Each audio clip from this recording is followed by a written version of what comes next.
পশ্চিমবঙ্গে বিজেপি ক্ষমতায় আসার ৩ মাস পেরিয়ে গেল। এই ৩ মাসে বিজেপি কী করেছে আপনারা তো ইতিমধ্যেই জানেন, কিন্তু এই ৩ মাসে বিজেপি যে কতটা অস্বস্তিতে পড়েছে, বিশেষ করে বিজেপির অন্দরেই বিভিন্ন রকমভাবে মতপার্থক্য এবং অসন্তোষ, ক্ষোভ দানা বাঁধতে শুরু করেছে। সাধারণ মানুষের মধ্যে তো অবশ্যই ক্ষোভ বেঁধেছে বিজেপির বিরুদ্ধে, এমনকি জোর চর্চা জল্পনা কল্পনা চলছে বিজেপির বিরুদ্ধেই। ফলে বিজেপির বিরুদ্ধেই এখন বিভিন্ন রকমের জনমত এবং বিভিন্ন বিজেপি বিরোধী সংগঠন শক্তিশালী হচ্ছে এবং তারা বিজেপির বিরুদ্ধে লড়াই করার মতো একটা পজিশনে ধীরে ধীরে উঠে আসছে। এটা তো অস্বীকার করার কোনো উপায় নেই। কিন্তু বিজেপির ভিতরেই, বিজেপির মধ্যেই যে অসন্তোষ, ক্ষোভ এবং তাদের গোষ্ঠীদ্বন্দ্ব শুরু হয়েছে, এটা আমরা বিভিন্ন সময় লক্ষ্য করেছি। আমরা দেখেছি বিভিন্ন জেলায় জেলায় কীভাবে বিজেপির গোষ্ঠীদ্বন্দ্ব। আমরা রিসেন্ট দেখলাম শীতলকুচিতেও বিজেপির এক পক্ষ আরেক পক্ষকে ডিম থেরাপি দিচ্ছে, যেই ডিম থেরাপি আমরা এতদিন দেখেছি যে তৃণমূল নেতাদের বিরুদ্ধে প্রয়োগ করা হয়েছিল, কুণাল ঘোষ থেকে শুরু করে আরও বড় বড় বিজেপির দুর্নীতিবাজ নেতারা বা যারা দুর্নীতি করেছে তাদের বিরুদ্ধে ডিম ছোড়া হচ্ছিল। ফলে এবার যে বিজেপির অন্দরমহলেও সেই ডিমছুরা একে অপরের বিরুদ্ধে, ডিমছুরাকে বলা যায় এখানে মুখে কালি ছোড়ার সমান, কারণ এখানে বিজেপি নিজেদের মধ্যে লড়াই করে একটা অসন্তোষ বা একটা বিশৃঙ্খলার পরিবেশ তৈরি করেছে। বিজেপির সরকার চালানোর পক্ষে একটা খুবই অস্বস্তিকর বা অপ্রীতিকর অবশ্যই। যেমন বিভিন্ন রকম সামাজিক প্রকল্প প্রদানের ক্ষেত্রে বিজেপি অস্বস্তিতে আছে, কারণ আমরা দেখেছি যে অন্নপূর্ণা ভাণ্ডার যেটা যারা পাওয়ার যোগ্য তারা পাচ্ছে না, যারা অযোগ্য তারাও পাচ্ছে। হ্যাঁ, কিছু সংখ্যক মানুষ পাচ্ছে, আবার কিছু সংখ্যক পাচ্ছে না, এরকম তো আমরা দেখেছি। সেটা নিয়ে মানুষের মধ্যে ক্ষোভ, বিশেষ করে মহিলাদের ক্ষেত্রে। এই প্রসঙ্গে বলে রাখি যে জনমানুষ মানে যেটা চর্চা আমরা শুনতে পাচ্ছি যে ইতিমধ্যেই বিজেপির বিরুদ্ধে হাওয়া বইতে শুরু করেছে। কেমন? সেটা হলো না, বিজেপি প্রতিশ্রুতি দিয়ে এখনও 3 মাস পেরিয়ে যাওয়ার, অর্থাৎ 90 দিন পেরিয়ে যাওয়ার পরেও সেই প্রতিশ্রুতির 1%ও তারা পূরণ করতে পারেনি। কারণ আমরা দেখেছি যে লক্ষ্মীর ভাণ্ডার দেওয়ার কথা ছিল, সেই লক্ষ্মীর ভাণ্ডার সবাই পাচ্ছে না সঠিকভাবে, এমনকি যোগ্য পরিবারও লক্ষ্মীর ভাণ্ডার পাচ্ছে না। তারপরে দেখলাম বাসে মহিলাদের ফ্রি পরিষেবা, সেটা এখন বন্ধ করে দিয়েছে। এটা শুনলাম যে পিঙ্ক কার্ড যারা করবে তারাই করতে পারবে, ফলে সেখানেও হয়রানি। তারপরে আমরা দেখলাম যে বিভিন্ন রকম পরিষেবা, আয়ুষ্মান প্রকল্প বা আরও বিভিন্ন রকম পরিষেবার ক্ষেত্রে মানুষকে হয়রানি। সেখানে দেখা যাচ্ছে যে নতুন করে আবার বিএসডিও, বিডিও বা জেলা পরিষদ বা বিভিন্ন রকমভাবে বিভিন্ন সরকারি দপ্তরে ছোটাছুটি করছে, লাইনে দাঁড়াতে হচ্ছে, মানুষের হয়রানি হচ্ছে। দ্রব্যমূল্য তো আকাশ ছোঁয়া, দ্রব্যমূল্য বৃদ্ধি এখনও হ্রাস করতে পারেনি। যেই প্রতিশ্রুতি ছিল যে দাম কমাবে, গ্যাসের, পেট্রোলের বা বিভিন্ন জিনিসের দাম কমিয়ে দেবে, সেটাও হলো না।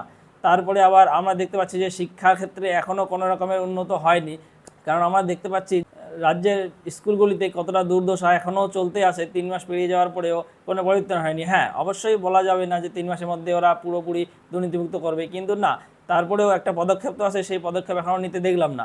ইতিমধ্যে আমরা দেখেছি যে যারা গ্রুপ সিডি পরীক্ষা দিয়েছিল, গত সরকারের আমলে, সেই সরকারের ভোটের কিছু মাস আগে যে পরীক্ষাটা হয়েছিল গ্রুপ সিডি, যেটা এসএসসির গ্রুপ সিডি, সেই পরীক্ষার রেজাল্ট এখনও বেরোনো না, এবং সেটা নিয়ে অনিশ্চয়তা দেখা দিয়েছে যে না, সেটা এখনও বেরোবে কিনা, সেটা হয়তো বেরোবেও না এখনও, বা বাতিল করে দিতে পারে। কিন্তু এই যে টিচাররা যারা পাশ করে বসে আছে তাদের এখনও রিক্রুটমেন্ট করা হলো না, অনেককেই এখনও স্কুল দেওয়া হয়নি, বেশিরভাগকেই এখনও তাদের স্কুলের অ্যাপয়েন্টমেন্ট লেটার পাঠানো হয়নি, তারা স্কুলে জয়েন করতে পারেনি, পাশ করে বসে আছে। ফলে সেই কেসটার কি হবে, গ্রুপ সিডির কি হবে? ফলে শিক্ষাক্ষেত্রে, এমনকি স্বাস্থ্যর ক্ষেত্রে যদি বলি, হসপিটালগুলো তো এখনও পরিষেবা সেই আগের মতোই আছে, কোনো উন্নত হয়নি। কর্মসংস্থানের যদি কথা বলি, এখনও নতুন করে কর্মসংস্থানের কোনো পথ বা কর্মসংস্থানের কোনো সুযোগ করে দিতে পারেনি, এবং রাজ্যের যে আইন শৃঙ্খলা, সুশৃঙ্খলা, সেটা তো পুরোপুরি ঘেটে গেছে একদম বলা যায়। কারণ আমরা ইতিমধ্যেই দেখেছি বিজেপি সরকার ক্ষমতায় আসার পরেই কতগুলো রেপ বা ধর্ষণের ঘটনা ঘটেছে, অসংখ্য ধর্ষণের ঘটনা ঘটেছে, সেখানে কতজন সাজা পেয়েছে এবং সেখানে কীভাবে অপরাধীদের বাঁচার একটা ব্যবস্থা করেছে সেটা তো আমরা দেখতেই পেয়েছি। ফলে বলা যায় যে এখনও আইন শৃঙ্খলা, সুশৃঙ্খলা বা প্রশাসনের যে একটা সদিচ্ছা, সেটার অভাব, সরকারের সদিচ্ছার অভাব, এবং সরকারি পরিষেবা এখনও সঠিকভাবে মানুষ পাচ্ছে না। ফলে এখনও পর্যন্ত 3 মাস পেরিয়ে যাওয়ার পরেও আমরা যদি রেটিং দিতে চাই, তাহলে 10-এর মধ্যে আমরা এখনও পর্যন্ত মাত্র 2 নম্বর দিতে পারি বিজেপিকে। কারণ ইতিমধ্যেই কিছু কিছু পদক্ষেপ গ্রহণ করা হয়েছে, কিছু কিছু নিয়ম, কিছু কিছু আইন তৈরি করা হয়েছে, কিন্তু সেইগুলো এখনও পর্যন্ত সঠিকভাবে, সৎভাবে ব্যবহার করা হয়নি, এবং পরিষেবাগুলো সঠিকভাবে প্রদান করা হয়নি। এমনকি আইনের দুর্ব্যবহার করা হয়েছিল। বিভিন্ন সময় আমরা দেখতে পাচ্ছি মানুষকে কীভাবে হয়রানি করা হচ্ছে বিভিন্ন কাজের জন্য। ফলে অবশ্যই বিজেপির ভবিষ্যতে পশ্চিমবঙ্গকে নিয়ে যে ভাবনা চিন্তা, সেটা কতটা সুদূরপ্রসারী হবে সেটা একটা বিবেচনার বা ভাবার বিষয় আছে। তার উপর আবার গতদিন দেখলাম আমাদের যে পঞ্চায়েত মন্ত্রী, যার হাতে পঞ্চায়েত দপ্তরটা আছে, সেই দিলীপ ঘোষ বলেছেন যে না, গ্রামীণ এলাকায় পরিবার পিছু মানে ফ্যামিলি পিছু যে রাজস্বের পরিমাণ যেটা পঞ্চায়েত এলাকায় দেওয়া হয়, ফ্যামিলির যেটা একটা ট্যাক্স দেওয়া হয় পঞ্চায়েতে আমরা দিয়ে থাকি, সেইটা 233 টাকা ছিল গত সরকারের আমলে, সেটা বৃদ্ধি করে 1200 টাকা করা হবে বলে ঘোষণা করেছে। কিন্তু এটা যে কতটা একটা অন্যায় হবে, এমনকি জনসাধারণ বিশেষ করে গ্রামীণ মানুষের জনগণ নাগরিকরা তারা যে কতটা পরিমাণ চরম অনিশ্চয়তা এবং দুশ্চিন্তার মধ্যে পড়বে এই টাকাটা প্রদানের ক্ষেত্রে, সেটা তো আমরা ইতিমধ্যেই মানুষের কথাবার্তা জনমতে বুঝতেই পারছি। ফলে সরকারকে ভাবা উচিত যে এই সরকার মানব দরদি হবে, গরিব দরদি হবে, নাকি না পুঁজিপতিদের দরদি থেকে যাবে। কেন্দ্র সরকারকে আমরা দেখেছি বা অন্যান্য রাজ্যে দেখেছি কীভাবে বিজেপি সরকার শুধু পুঁজিপতিদের সুযোগ সুবিধা দিয়ে থাকে, তাদের পক্ষে হয়ে কাজ করে, তাদের সুবিধা দেখেই যে কোনো পরিষেবা প্রদান করে বা সে কোনো সিদ্ধান্ত নেয়, পলিসি নির্মাণ করে। এক্ষেত্রেও রাজ্যের ক্ষেত্রেও কি বঙ্গ বিজেপি সেই অন্যান্য রাজ্যের বিজেপি সরকার বা কেন্দ্র সরকারের মতোই মানে পদক্ষেপ বা নীতি গ্রহণ করবে? তাহলে তো পশ্চিমবঙ্গে বিজেপি সরকার বেশি দিন টিকবে না। হ্যাঁ, 5 বছর তো টিকেই যাবে, তারপরে কি হবে সেটা ঠিক নেই। যদি ইভিএম তাদের বাঁচাতে পারে সেটা আলাদা ব্যাপার।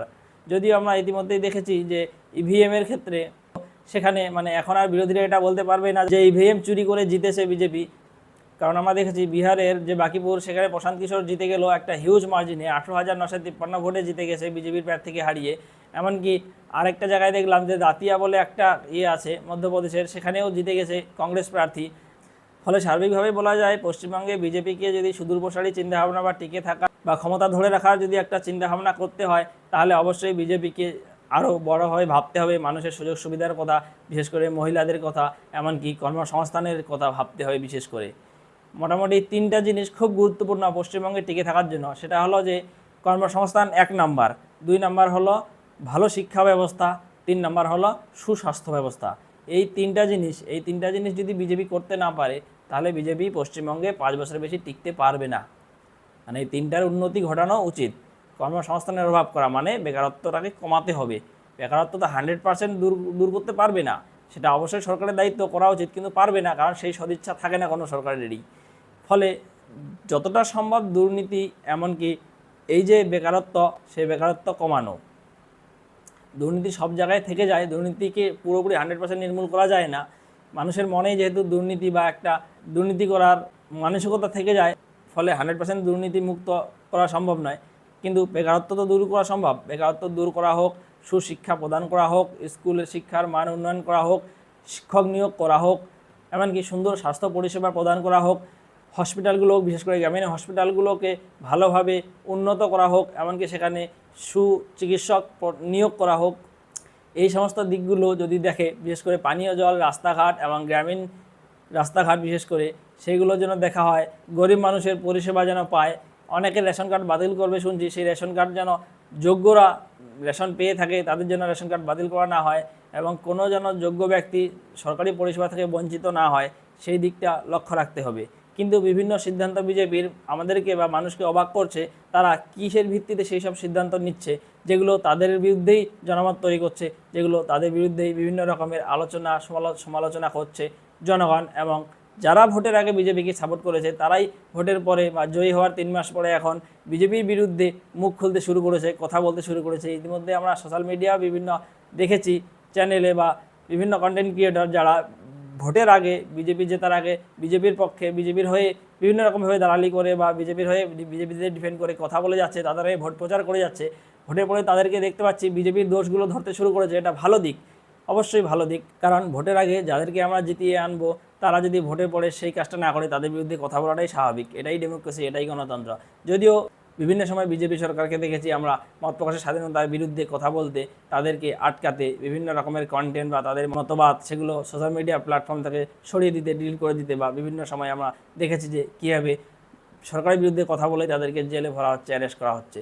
যাই হোক, যে এইগুলো থেকে বিজেপি যত তাড়াতাড়ি সরিয়ে আসবে, বিজেপিকে যতটা কি নিজেদের স্বচ্ছ ভাবমূর্তি এবং জনদরদি করে গড়ে উঠবে না, ততদিন বিজেপির বিরুদ্ধেই জনমত তৈরি হবে, এবং সেটা ভবিষ্যৎ বিজেপির জন্যই খারাপ, এবং ভবিষ্যৎ বঙ্গ বিজেপির জন্য আরোই একটা অনিশ্চিত ভবিষ্যৎ তৈরি করবে। যাই হোক, আপনাদের মতামত এবং ভবিষ্যতে বিজেপির পশ্চিমবঙ্গে কতটা কী প্রভাব বিস্তার করতে পারবে, আপনাদের মতামত কমেন্ট বক্সে জানান, এবং আমাদের চ্যানেল দ্য ন্যারেটিভ অ্যানালিস্টের পাশে থাকুন, সাথে থাকুন। ধন্যবাদ।